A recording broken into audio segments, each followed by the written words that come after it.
voy a dar la palabra a la licenciada Isis Ochoa. Sí, buenas tardes. Gracias, jefa de la delegación. Buenas tardes, presidente del comité, demás miembros del comité y compañeros y compañeras de la delegación de Venezuela. Me corresponde un poco orientar las respuestas en 3 materias, 2 de las cuales se ha preguntado en varias ocasiones, y bueno, también informar sobre una visión estratégica y programática que estamos desarrollando en la República Bolivariana de Venezuela, también en materia de prevención. Me voy a referir en este caso al tema de los centros de atención de niños, niñas y adolescentes, que según las preocupaciones que manifestaba, por ejemplo, el señor Froville, vamos a contestar cómo son los protocolos de trabajo, y también me voy a referir al tema de derechos humanos de las personas LGBTI, y a informar sobre una de las políticas y programas preventivas más recientemente apoyadas, fortalecidas y promovidas desde el Gobierno Nacional para la prevención, que es el Movimiento por la Paz y por la Vida. Todas estas políticas y programas enmarcadas en el ámbito de la prevención y la protección social, que creo que es una materia sustantiva de este comité, y donde Venezuela, si bien tiene grandes retos y desafíos, problemas estructurales de las sociedades, no solamente de Venezuela, sino que son problemas compartidos con la región y también con la realidad planetaria, ¿no? Que es la atención a los grupos en mayor situación de riesgo y de vulnerabilidad, y a los fenómenos de la violencia estructural del sistema moderno, de la vida contemporánea. Entonces, en este sentido, yo quisiera informar que a partir del año 2008 en Venezuela se comenzó en el enfoque de la progresividad, de la garantía de los derechos humanos, el establecimiento y la creación de un sistema de prevención y protección social. Se crearon, de hecho, varios ministerios orientados a esta actividad, pero también fundamentalmente una metodología de trabajo que está orientada a garantizar una premisa de la Constitución, que es la corresponsabilidad social, es decir, la participación del pueblo organizado, de los diferentes sectores de la sociedad, en la prevención y atención de los problemas estructurales. Es así como surge la misión Niños y Niñas del Barrio, en el marco del Sistema de Prevención y Protección Social, que tiene como finalidad diseñar los protocolos de actuación en los diferentes casos de vulneración de derechos de niños, niñas y adolescentes, pero fundamentalmente también generar mecanismos de prevención. En este sentido, la figura de la que hablaba el señor Froville, de los educadores de calle o de las personas, los servidores públicos que hacen la captación a los niños y niñas en situación de calle, que por cierto tenemos que decir que es un fenómeno casi erradicado totalmente en el gobierno bolivariano, porque fue fundamentalmente una de las primeras metas que nos establecimos. No solo que no existieran familias en situación de calle, sino fundamentalmente resguardar y proteger a los niños, niñas y adolescentes. Tenemos esta figura de las personas que hacen la captación, son equipos técnicos, profesionales, multidisciplinarios, hay psicólogos, trabajadores sociales, psiquiatras, y hay 3 niveles de atención del sistema de prevención. Uno de ellos son los centros comunitarios de prevención y protección integral, donde se atienden niños de 0 a 12 años que no están todavía en situación de calle, pero que por las condiciones de su familia pudieran llegar a estarlo, y se atienden en estos centros, que las madres de la comunidad, debidamente formadas por el equipo técnico multidisciplinario, bueno, son corresponsables de atender a esta población. Están también los centros de orientación familiar, que es el nivel preventivo que consideramos más importante,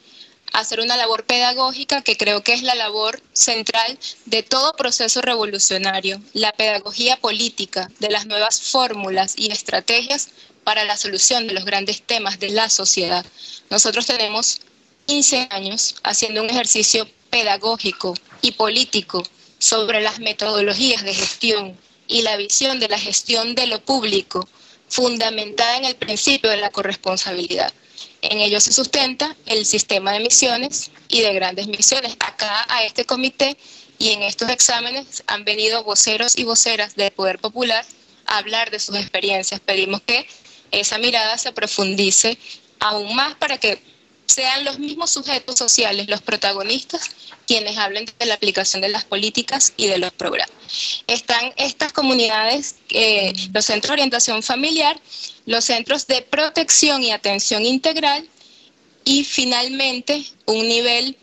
que también es una innovación, sobre todo por la gratuidad, es gratuito, son las comunidades terapéuticas. Y los centros de tratamiento a las adicciones.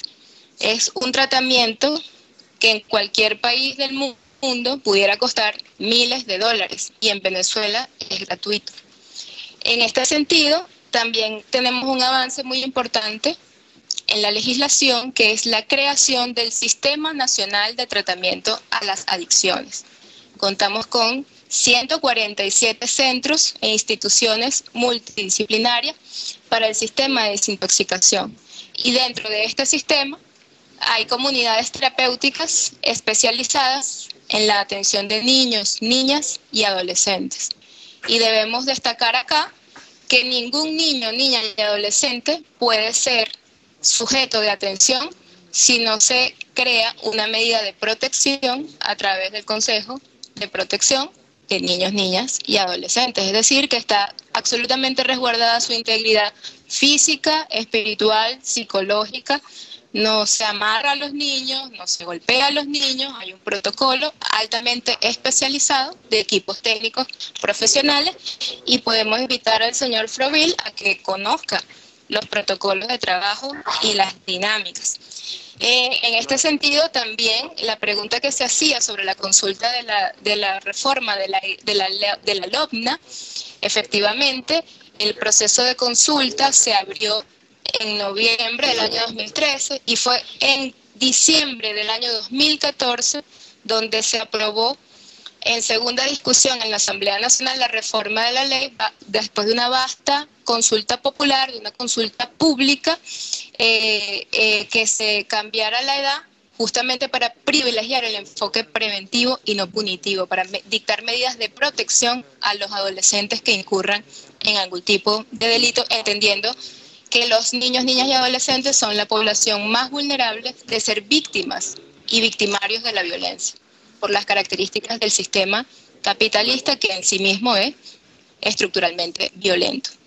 Y bueno, todo esto tiene también que ver con un gran reto y gran desafío que es la campaña por erradicación de la pobreza que no es solo material, sino que también es espiritual, a la que están sometidas, bueno, todas las naciones del mundo. Entonces, en este sentido, nosotros vamos a volver a consignar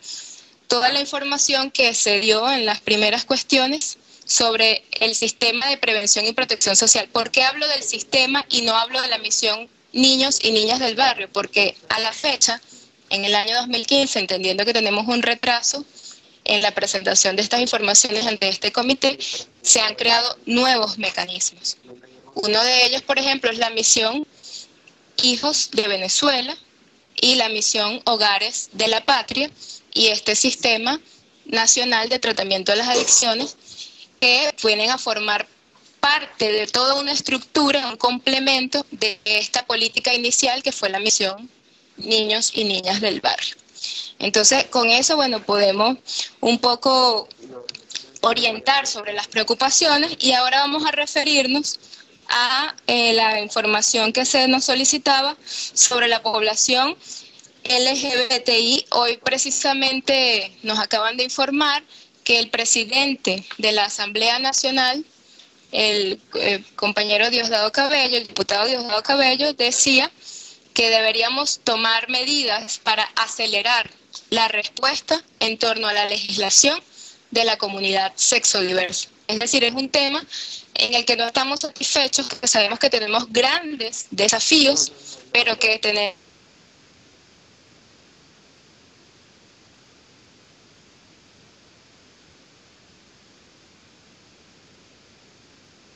en el que no estamos satisfechos, que sabemos que tenemos orientó o pidió, invitó a la sociedad completa, sabiendo que hay diversidad de enfoques y sabiendo que hay un gran problema cultural, no solamente en América Latina, de homofobia, y que es una labor de discusión y de debate colectivo, es decir, no es un problema que solamente le atañe a la nación, le atañe al Estado, es un problema que le atañe a la sociedad. y que tiene contradicciones profundas en el tema de las mismas organizaciones privadas o de las organizaciones no estatales. Hay visiones encontradas al respecto sobre los grupos religiosos, por ejemplo, es decir, hay una visión que no es una atribución meramente administrativa o de gestión gubernamental. Tiene que ver con una consulta pública a la nación y es lo que se está haciendo. El 8 de marzo del año 2015, el defensor del pueblo, el presidente de la República, reunido con organizaciones de mujeres sexodiversas, transgéneros, llamaba a un debate nacional porque efectivamente se ha recibido en la Asamblea Nacional una propuesta de ley para apoyar el matrimonio igualitario. Esto ameritaría, según sentencia del Tribunal Supremo de Justicia, que no prohíbe además la nación, en la norma constitucional, no prohíbe ni condena de hecho las uniones entre personas del mismo sexo, pero el Tribunal Supremo de Justicia en el año 2008 dice que este es un tema que se debe resolver en el poder legislativo, es decir, crear unas nuevas leyes. Y para reformar el sistema nuestro, digamos, de registro civil, habría que hacerle una enmienda a la Constitución. Como todos sabemos, en este comité, para hacer enmienda a la Constitución hay que ir a un referéndum nacional, es decir, un amplio proceso de consulta pública que amerita que además haya una profunda organización de parte del sector sexo género diverso para que pueda hacer la petición pública políticamente, digo desde el punto de vista de la organización colectiva de un sector, y que además pueda lograr cumplir con los requisitos que están establecidos en la Constitución en el artículo 340, 341 para hacer las enmiendas que se deberían hacer. Sin embargo, el 31 de enero del año 2014, la Asociación Civil Venezuela Igualitaria, junto a otras 47 organizaciones no estatales, o digamos organizaciones privadas, consignaron ante la Asamblea Nacional un proyecto de reforma parcial del Código Civil venezolano que contempla la extensión de ejercer el derecho humano al matrimonio de las parejas del mismo sexo. Yo también quisiera destacar que además de las 5 leyes, que existen en el país, los diversos artículos de la Constitución de la República Bolivariana, las resoluciones ministeriales, las constituciones estadales, las declaraciones municipales que existen, ¿cómo se llamará esto? La palabra es no aprobando la discriminación, es decir, digamos, señalando la discriminación como una falta, como un delito.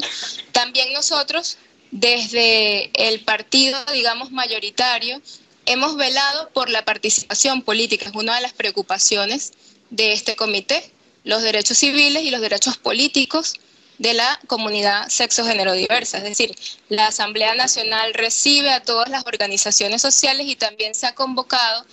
a la participación de consejos del poder popular de la comunidad sexo-género diversa. Es uno de los consejos más nutridos en el gran polo patriótico, que llevan una agenda de debate nacional en todo el territorio, en los 24 estados del país, para construir una temática de la agenda pública, que además tiene amplia divulgación por los medios de comunicación, y que estos consejos populares, que repito, no son solo las organizaciones no estatales a las que también participan y asisten a las mesas de diálogo con el Estado, están planteando una agenda que se ha venido desarrollando. Por último, como se nos solicitaba en este comité, cifras y estadísticas, atendiendo al principio de progresividad de los derechos humanos en el sistema de justicia nacional, se ha incorporado un precedente en el tema de la administración de justicia, que es una medida de protección, una medida humanitaria que se le dictó a la ciudadana Ariadna Jiménez, transgénero femenina, que con esta medida humanitaria tuvo una situación legal, fue juzgada por haber cometido una falta, fue recluida en un centro penitenciario de mujeres. Y también tenemos aquí las estadísticas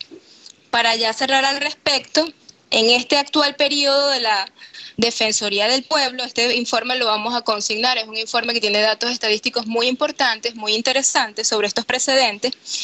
Se aclara acá que el 43% de las denuncias, del conjunto de denuncias recibidas en la Defensoría del Pueblo, el 43% tiene que ver con denuncias sobre la protección, o sea, delitos que se han cometido hacia la comunidad sexo género diversa, y que hay ya 23 expedientes en marcha que están siendo identificados y dándole su adecuado seguimiento. También acá, cuando vino la delegación a hablar del tema de género, se explicaba que se creó una defensoría temática de diversidad sexual, y también el Ministerio de Interior y Justicia, con el nuevo sistema de formación de la Policía Nacional Bolivariana, determinó una resolución para la formación y la pedagogía del tratamiento de los delitos de género y sexodiversidad. Entonces son varios los temas que hemos venido acá atendiendo y aquí vamos a consignar los informes. Finalmente, para el tema de la prevención, de las políticas preventivas en materia de seguridad, el presidente Nicolás Maduro creó hace 2 años la Comisión Presidencial del Movimiento por la Paz y la Vida. También es una convocatoria muy amplia a todos los sectores de la sociedad, artistas, intelectuales, estudiantes, cultores, deportistas, para atender los problemas de la criminalidad y de la violencia estructural, dentro de los cuales está la violencia política, que se han visto fenómenos muy complejos en Venezuela en estos últimos tiempos, pero también toda la actividad preventiva. Hoy, por cierto, el Movimiento por la Paz y por la Vida y los colectivos de arquitectos no son pandillas, colectivos son organizaciones de base, de profesionales. El colectivo de arquitectos Pico Estudio ganó un premio internacional, hoy nos avisaron, en Francia, por el programa que desarrollamos del Movimiento por la Paz y la Vida, de políticas preventivas de equipamientos urbanos, para lograr una propuesta de uso del tiempo con actividades culturales, formativas, deportivas y de atención a los grupos en situación de riesgo y vulnerabilidad, fundamentalmente orientada a niños, niñas y adolescentes y jóvenes en edad productiva que no están incorporados.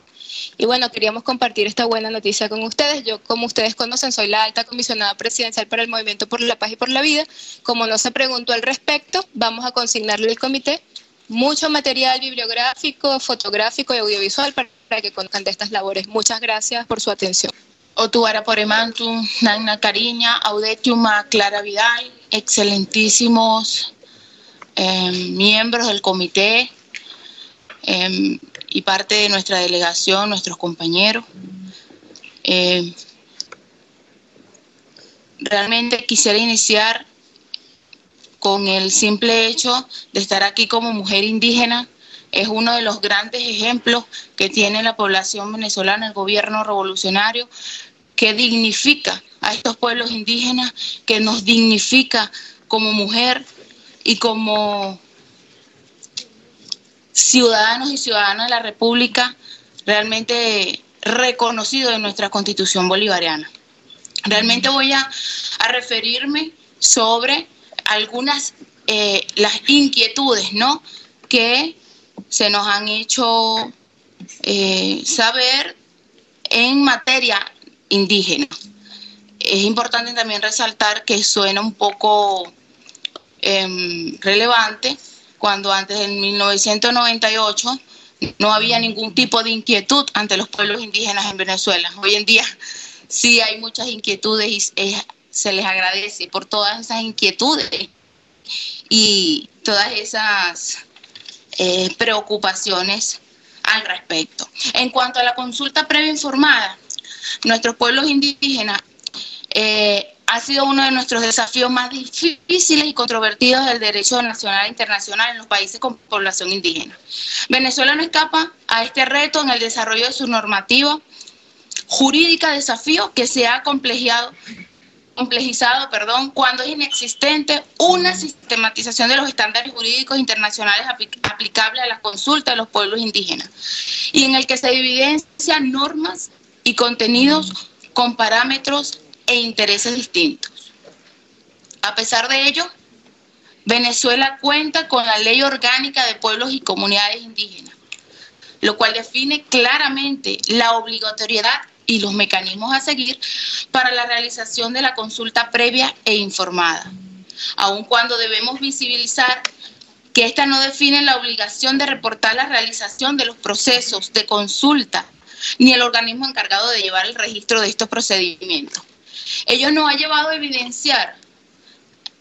la dificultad de dar seguimiento y cumplir con algunos procesos de consulta que se llevan adelante. En este sentido, se está trabajando en la promulgación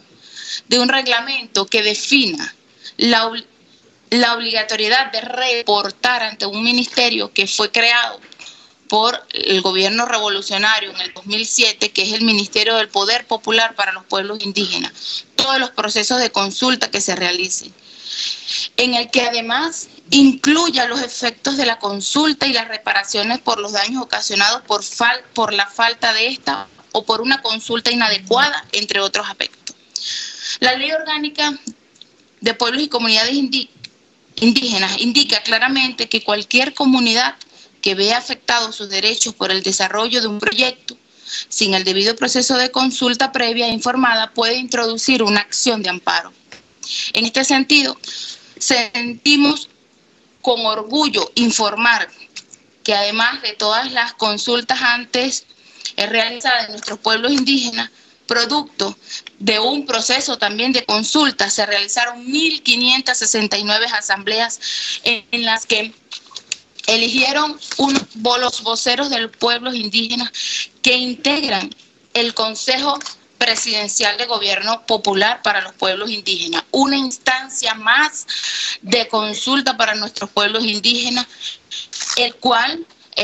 siguiendo las instrucciones de nuestro presidente Nicolás Maduro, se constituyó un impulso aquí relevante en la participación popular de nuestros pueblos indígenas, en la construcción y evaluación de las políticas públicas a instancia presidencial. Este espacio donde el presidente de la República debate con el poder popular es además un espacio, ¿no?, que es inédito y único en el mundo, donde los pueblos indígenas, entre nuestros voceros y voceras indígenas, discuten con nuestro presidente de la República las políticas aplicadas a nuestros pueblos indígenas. En cuanto al derecho a la propiedad colectiva, los monumentales avances en el tema de derecho de propiedad colectiva son indiscutiblemente enormes en estos 16 años de revolución. A pesar de que seguimos arrastrando 500 años que hubo de abandono, para nosotros los pueblos indígenas constituye ahora una deuda histórica convertida en un desafío de reivindicaciones. Como ustedes bien reconocen, nuestro marco normativo es favorable. Esto solo ha podido ser con Hugo Chávez, ya que nunca antes nos reconocieron. Hasta la fecha hemos entregado 93 títulos de propiedad colectiva, con un total de 2.951.852,66 hectáreas, lo que representa un 66.5% del total de las solicitudes de demarcación, criterio pertinente para medir los grandes avances. Es importante señalar que en Venezuela la demarcación se rige por el principio de la autodemarcación, tanto en la autoidentificación de la comunidad como la delimitación territorial. Y nuestra participación como pueblos indígenas está garantizada en todo lo que constituye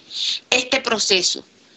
desde un principio hasta culminar con la entrega de nuestros títulos. Queremos destacar que la Comisión Nacional de Demarcación, creada, ¿no?, en el 2001, la preside el vicepresidente actualmente de la República Bolivariana de Venezuela, lo que demuestra o evidencia la importancia que da la revolución al proceso reivindicativo de demarcación. Nunca antes hubo en Venezuela proceso de demarcación. Esto ha sido un reto político y un salto cualitativo, cultural y social para nosotros y nosotras, que en el año 2002 se nos quiso arrebatar con un golpe de Estado. Tenemos todavía algunos desafíos por alcanzar, propios de un proceso inédito de demarcación que sin lugar a duda es fundamentalmente humano. Nuestros territorios demarcados, señores y señores, a nivel de territorio nacional, es un proceso que no se mide en el tiempo, sino es de acuerdo a nuestras solicitudes realizadas, y es un proceso que se realiza con las propias comunidades indígenas. Aquí no se da ningún título de propiedad colectiva sin consulta y sin la participación activa protagónica de nuestros pueblos indígenas. Otra de las interrogantes que nos habían dado fue sobre el decreto militar en la distrito militar en la subregión Guajira. Aquí tenemos algo importante, ¿no?, que resaltar. El contrabando de extracción ha venido perjudicando a los pueblos indígenas, fundamentalmente en la subregión Guajira. En este sentido, el Estado ha brindado protección a los pueblos indígenas. Ha decidido acompañarlos en el proceso de control que ejerce el Estado contra este flagelo, motivo por el cual creó una comisión especial de alto nivel para atender y apoyar a los pueblos indígenas en fronteras. La misma está integrada por diferentes instancias del Poder Ejecutivo, Judicial y Moral. En este sentido, el Estado, en el marco del principio de participación protagónica, viene atendiendo con el pueblo indígena de la subregión Guajira, temas referidos a la agilización de la movilidad en alcabalas, mejoramiento de servicios bancarios, mejoramiento profesional a funcionarios militares, en temas culturales propios de este pueblo, elaboración de unos documentos orientador para que estos funcionarios sepan sobre las cosmovisión propia de cada uno de nuestros pueblos, la ampliación de los compromisos de financiamiento en proyectos socioproductivos, entre otras solicitudes. Es importante también señalar el contundente rechazo expresado por nuestros pueblos indígenas al contrabando, declarándose contrario a esta actividad ilegal, y expresan su total apoyo a nuestra Fuerza Armada y política de la seguridad implementada por el Ejecutivo Nacional. Es importante también señalar que una vez llegada la Revolución Bolivariana se ha desarrollado una relación indisoluble cívico-militar, constituyéndose pilar fundamental del pueblo, con su Fuerza Armada, garantía de soberanía y paz de nuestra patria. Con respecto al tema de nuestra protección que brinda al pueblo yupa, se ha creado un plan integral de defensa, desarrollo y consolidación en los municipios fronterizos de Machique Perijá, Rosario Perijá y Jesús María Semprú del estado Zulia. Comunidades indígenas yupa. Se ha creado un plan que se denomina Plan Yupa. Fue publicado en la Gaceta Oficial número 39.046 del año 2008 y ha sido estructurado sobre la base de 5 objetivos estratégicos conformados por una serie de proyectos. Es importante resaltar que este Plan Yupa está organizado, dirigido por el Ministerio de Interior y Justicia y PAC, entre otros ministerios que acompañamos dicha labor, como políticas públicas de los pueblos indígenas, los cuales abarcan el área socioproductiva, ordenación territorial e infraestructura, por lo que en su ejecución se conjugan las acciones y los esfuerzos de varios entes del Estado venezolano. Dentro de uno de estos objetivos se encuentra el fortalecimiento de la defensa, seguridad e integridad territorial de la zona, a través del incremento de la capacidad operativa de los órganos de seguridad ciudadana y la Fuerza Armada Nacional. Desde allí, estos ministerios han venido desarrollando distintas acciones, tales como la capacitación en manera de prevención del delito a través de la vinculación interinstitucional de la Dirección General de Prevención, como otras actividades para los familiares y niños que viven y laboran en la zona, entregas de proyectos socioproductivos, habitacionales, capacitación en los derechos humanos, ciclos, erradicación de los cultivos ilegales, entre otros. Nosotros como pueblos y comunidades indígenas seguiremos en Venezuela como un vil ejemplo, y creo que somos ejemplo tanto en Latinoamérica por tener un ministerio exclusivamente para los pueblos y comunidades indígenas y articular con todos nuestros entes para el porvenir, para el desarrollo de cada uno de nuestros pueblos, que indudablemente los llevamos nosotros propiamente, cada uno como pueblos indígenas, integrantes de cada uno de nuestros pueblos y comunidades. Muchísimas gracias, espero haber llenado todas sus dudas.